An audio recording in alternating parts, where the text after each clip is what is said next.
It is the year 2035, and you begin your European morning beneath Parisian stone surrounded by beauty that feels preserved rather than alive. Breakfast passes quickly because distance has collapsed, and by midday you ride silent steel tubes toward Rome, crossing nations as easily as changing subway lines. By evening, Berlin greets you with beer order and elegance, yet something unsettling lingers beneath the efficiency and postcard perfection. The streets are spotless and safe, but strangely empty of youth ambition and urgency, like a stage prepared for a play that already ended. Cafes overflow with conversation, yet most voices belong to retirees, tourists, or caretakers, while the future quietly waits somewhere else. When you browse for souvenirs, you notice the shop owners speak with distant accents and the profits drift far beyond the city limits. Ports, utilities, housing blocks, and infrastructure belong to foreign conglomerates, turning heritage cities into assets rather than homes. You realize you are not visiting a superpower anymore, but walking through the world's most expensive open-air museum. This transformation did not occur overnight, nor was it caused by war or natural disaster, but by decades of slow, deliberate, self-inflicted decisions. At the start of the millennium, Europe stood shoulder to shoulder with America, equal in economic strength, confidence, and global influence. Back then, the European Union even edged ahead, a continent rich in industry innovation and social stability.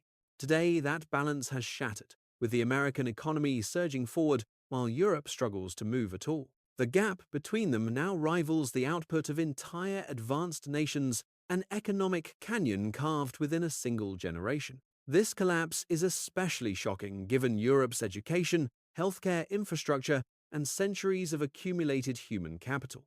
The uncomfortable truth is that Europe did not simply fall behind, it actively chose policies that guaranteed decline. Over the next half hour, we will examine 6 wounds that together explain how prosperity bled away from the old world. These failures stretch from darkened factories to empty nurseries, from bureaucratic paralysis to strategic naivete. Each wound alone was survivable, but together they formed a system designed to weaken resilience and reward complacency. If current trends persist, future Europeans may earn less than today's poorest American states, a reversal once considered unthinkable. So take a moment, sip your espresso, and prepare to examine how history's greatest continent engineered its own stagnation. The first wound is deindustrialization, and its epicenter is Germany, once the undisputed engine powering European prosperity and manufacturing dominance. For generations, German success rested on precision engineering, export-driven factories, and a carefully balanced geopolitical bargain. America provided security, China provided demand, and Russia provided cheap energy to keep the machines humming day and night. It was a brilliant arrangement, profitable, efficient, and dangerously dependent on assumptions that would not survive reality. When pipelines failed and geopolitics shifted, Germany's industrial model collapsed with shocking speed. Chemical giants, steel producers, and automakers discovered that energy prices now made domestic production mathematically impossible. Consider the chemical titan BASF, whose sprawling headquarters once symbolized German industrial confidence and global leadership. Facing soaring electricity costs, BASF chose to shutter major German operations rather than operate at guaranteed losses. Instead, billions were redirected toward massive new facilities in China where energy remained abundant and policy predictable. This decision sent a chilling message through Berlin, because BASF does not panic, it calculates. And BASF was not alone, as industrial output across Germany sank to levels not seen since global lockdowns. Factories that once anchored entire regions now sit idle, their skilled workers slowly absorbed or discarded. The irony deepened when Germany closed its last nuclear plants during an energy crisis of historic proportions. Clean, stable power was abandoned in favor of emergency coal, including lignite mining that erased entire villages. Environmental idealism collided violently with physical reality, producing dirtier emissions and higher costs simultaneously. This energy shock hollowed out Europe's productive core because manufacturing cannot survive on volatility and ideology. Some argue services could replace factories, but services require technology ecosystems Europe failed to nurture. Wealth was built by making things, and once that foundation cracks, everything above it becomes unstable. Germany's slowdown dragged neighbors, with its spreading stagnation outward like economic frost. The industrial heart stopped beating, and Europe barely noticed until the symptoms became impossible to ignore.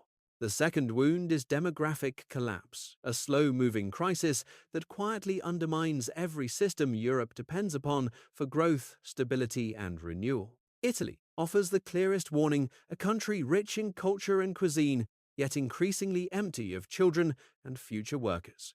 Birth rates have fallen far below replacement, reaching levels that guarantee population shrinkage no matter how optimistic forecasts appear. Walk through small towns and you will see shuttered schools, empty playgrounds, and communities aging in place without successors. Imagine a young graduate named Matteo, educated, capable, and ambitious, yet unable to find stable work in a stagnant economy. Matteo still lives with his parents, not by choice, but by necessity, as wages lag far behind housing and living costs. Despite his struggles, the state demands heavy taxes from Matteo to fund pensions for a massive retired generation.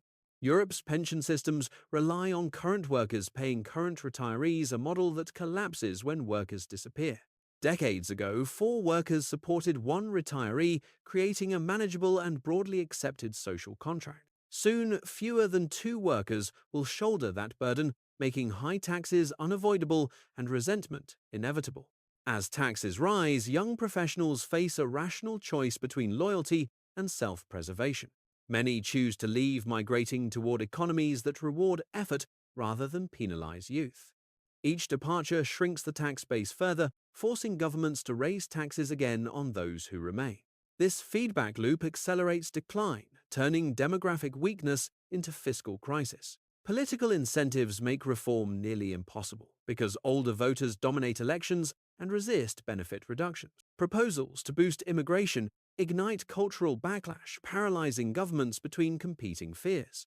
Instead of reform, leaders borrow heavily, postponing collapse while quietly worsening its scale. Entire nations now face mathematical extinction, not through catastrophe, but through persistent inaction. Fewer births today guarantee fewer workers tomorrow, regardless of policy promises or optimistic speeches. A continent without children eventually loses not only growth, but purpose, confidence, and continuity.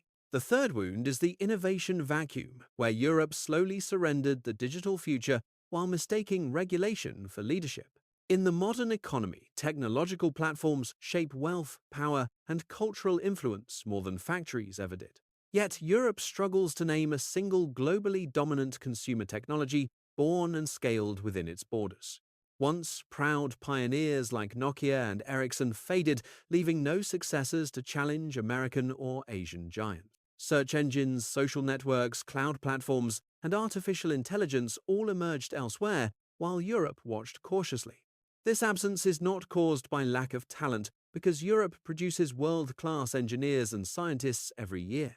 The Internet itself was born at a European research laboratory, proving innovation capacity was never the constraint. The true barrier became an obsession with control before success and rules before experimentation. While Silicon Valley invested aggressively in artificial intelligence, Europe focused on drafting exhaustive regulatory frameworks. Laws governing technology multiplied faster than successful companies, suffocating ambition before it reached scale. The European Union became the world's regulatory superpower, confident that shaping rules could replace building products. A promising startup must navigate privacy law, labor codes, competition rules, and digital mandates simultaneously. Each nation adds its own language, tax system, and legal complexity, fragmenting what should be a single market. Growth stalls as companies hit invisible ceilings long before global competitiveness becomes possible. When European firms finally show promise, they are often acquired by American corporations with deeper capital pools. Brilliant ideas migrate abroad, leaving Europe as an incubator rather than a champion. Today, a handful of American technology companies outweigh entire European stock markets combined. This imbalance transfers not just profits, but cultural influence, data ownership, and strategic power. Europe consumes the future through foreign platforms while exporting its brightest minds. Innovation cannot thrive where caution replaces conviction and scale is treated as a threat. The fourth wound is capital flight, the quiet exodus of money that reveals where confidence truly lives. Politicians speak in slogans, but investors vote with capital, and their verdict on Europe has been brutally clear. American households embrace equity ownership, tying personal wealth directly to national economic growth. Europeans, shaped by history and caution, prefer savings accounts, bonds, and property over productive risk. This conservatism starves European companies of growth capital when they need it most. Entrepreneurs seeking scale face banks demanding collateral instead of vision. Venture capital exists, but at smaller scale and harsher terms than across the Atlantic. Ambitious founders quickly learn that real money lives elsewhere. When European firms mature, they often list shares in New York rather than their home exchanges. This choice reflects liquidity, valuation, and prestige unavailable at home. Iconic companies, proudly European in origin, now answer to American capital markets. Even national champions quietly migrate financial gravity westward. The cycle feeds itself as European savings chase higher American return. Capital strengthens the American economy while leaving Europe increasingly hollow. This is not betrayal, but rational self-interest operating at scale. Sovereign wealth funds across Europe reinforce the same pattern. Money extracted from European labor increasingly fuels foreign innovation. Europe finances competitors who later sell technology back at premium prices. Wealth leaves first followed inevitably by influence and autonomy. An economy cannot thrive when its capital no longer believes in its future. The fifth wound is energy self-sabotage, where idealism collided with physics and left households poorer and factories uncompetitive. Energy is not merely another input, but the master resource that determines industrial survival and national living standards. When energy is cheap and reliable, economies flourish, but when it becomes scarce and volatile, everything else deteriorates. Europe chose an aggressive green transition without securing dependable baseload power to support it. Nuclear plants were shuttered despite providing stable, clean electricity that modern grids desperately require. Domestic natural gas production was restricted, rejecting technologies that transformed American energy independence. Wind and solar expanded rapidly, yet storage and grid stability lagged dangerously behind. The entire system relied on imported gas from a politically unstable supplier assumed to remain friendly forever. When that assumption collapsed, energy prices exploded across the continent almost overnight. European electricity costs surged to multiples of American and Asian competitors, erasing industrial margins instantly. Manufacturers faced an impossible choice between absorbing losses or shutting down entirely. Ordinary households felt the pain as heating bills consumed incomes once reserved for food and rent. Energy poverty entered the vocabulary of advanced economies, a phrase once considered unthinkable. Renewable volatility produced surreal outcomes with negative prices one hour and unaffordable spikes the next. Such instability makes long-term planning impossible for businesses that require predictable costs. While Europe constrained itself, other regions expanded fossil fuel use without hesitation. Global emissions barely noticed Europe's sacrifices, exposing the futility of unilateral restraint. Industry left first, followed by jobs, tax, revenue, and strategic autonomy. Energy policy designed around morality rather than engineering proved catastrophically expensive. A modern economy cannot function when its power system is built on hope instead of reliability. The sixth wound is strategic dependency, the quiet abandonment of hard power that left Europe wealthy, comfortable, and dangerously unprepared. For generations after the war, Europe lived under an American security umbrella that allowed unprecedented peace and prosperity. Defense spending fell as welfare spending rose, a rational trade that worked only while protection was guaranteed. Military budgets shrank, factories closed, and defense industries slowly withered from neglect. Meeting alliance commitments became optional, treated as diplomatic suggestions rather than necessity. Armies hollowed out, quietly unnoticed by societies accustomed to permanent peace. Soldiers trained with outdated equipment shortages and symbolic readiness rather than real capability. The peace dividend funded pensions, healthcare, and leisure, embedding expectations that could not be reversed easily. Then, war returned to Europe, shattering assumptions that geography alone provided safety. Suddenly, readiness mattered again, and Europe discovered it had dismantled its own shield. Ammunition stocks proved dangerously thin, unable to sustain prolonged conflict. Production lines for weapons and equipment could not be restarted overnight. Rearmament demanded enormous investment just as economies weakened and populations aged. Every euro spent on defense now competes directly with social programs voters depend upon. This trade-off exposes the limits of the European social model under pressure. Security without strength revealed itself as an illusion purchased on credit. Dependence reduces autonomy, forcing strategic decisions to align with external protectors. Power once outsourced must now be rebuilt at far greater cost. Europe faces the bill for decades of deferred responsibility. Prosperity without protection ultimately invites vulnerability rather than peace. With all 6 wounds exposed, the deeper pattern emerges, revealing not isolated mistakes, but a shared philosophy that prioritized comfort over resilience. Europe optimized for stability in a world that no longer rewards immobility or consensus without speed. Institutions designed to prevent catastrophe slowly evolved into systems that prevented adaptation. Risk became something to regulate away rather than manage intelligently. Short-term political peace replaced long-term strategic planning across generations. Bureaucracy expanded as trust in markets, technology, and individuals quietly eroded. Decision-making slowed until crises arrived faster than responses could form. Each compromise felt reasonable, yet together they produced systemic fragility. Prosperity bred complacency, and complacency dulled the instinct to compete. Europe mistook moral authority for economic leverage and discovered too late they are not interchangeable. Rules could shape behavior, but they could not substitute for scale, capital, or energy. The global economy rewarded speed, risk tolerance, and massive investment. Europe offered caution process and incrementalism instead.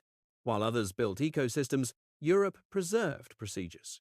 When shocks arrived, there was no slack left in the system. Resilience requires redundancy, surplus, and flexibility, all treated as inefficiencies. The result was a continent optimized for yesterday's threats and blind to tomorrow's. History did not end, but Europe behaved as though it had. Reality eventually returns the bill for wishful thinking. What remains is a choice between adaptation and elegant decline. Europe now stands at a crossroads, not between prosperity and collapse, but between painful renewal and comfortable decay.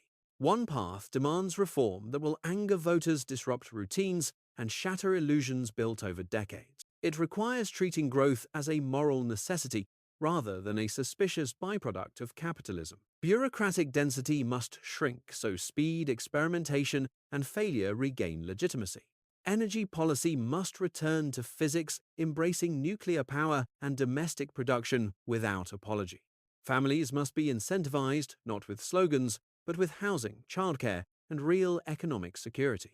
Immigration must be managed honestly, integrating newcomers into productivity rather than permanent dependency. Capital markets must be unified, deepened, and allowed to reward ambition at continental scale. Europe must stop behaving like 27 states in a trench coat and start acting like a single power. This transformation will be disruptive, uneven, and politically dangerous. Yet history shows renewal is always more painful than preservation of decline. The alternative path offers stability without growth, dignity without dynamism. Europe becomes a retirement haven, exporting ambition and importing labor. Its cities remain beautiful, orderly, and increasingly irrelevant. Innovation happens elsewhere, decisions are made elsewhere, and profits flow elsewhere. The continent survives, but it no longer shapes the future. Decline arrives quietly disguised as continuity and tradition. Trains still run, hospitals still function, but everything costs more and delivers less. One day, Europeans awaken to realize the party ended long ago. The question is not whether change will come, but whether it arrives by choice or by force. This story is not written to celebrate decline, but to warn that no civilization is exempt from arithmetic incentives and consequence. Europe once conquered continents, mastered industry, and defined modern life through relentless adaptation. Its rise was not inevitable, and neither is its stagnation. History rewards societies that confront reality early and punishes those who moralize delay. Comfort is seductive, but it dulls the instincts required to defend prosperity. The world does not pause for consensus, nor does competition wait for permission. Economic gravity shifts toward energy, capital, and ambition wherever they are welcome. Europe still possesses talent, infrastructure, and institutional memory unmatched anywhere on Earth. What it lacks is urgency, coherence, and tolerance for discomfort. Revival demands sacrifice before desperation, not after collapse. Decline, by contrast, requires nothing at all, only continued avoidance. Museums are built when societies choose preservation over creation. Beautiful stones endure, but living cultures must constantly rebuild themselves. The tragedy is not that Europe failed, but that it forgot failure was possible. This lesson extends beyond borders, applying to every nation convinced of its permanence. Power erodes quietly disguised as stability and tradition. The future belongs to those willing to earn it repeatedly. Europe's story remains unfinished, balanced between renewal and remembrance. Whether it becomes a renaissance or a relic depends on choices made now. History is watching, indifferent, patient, and always ready to move on.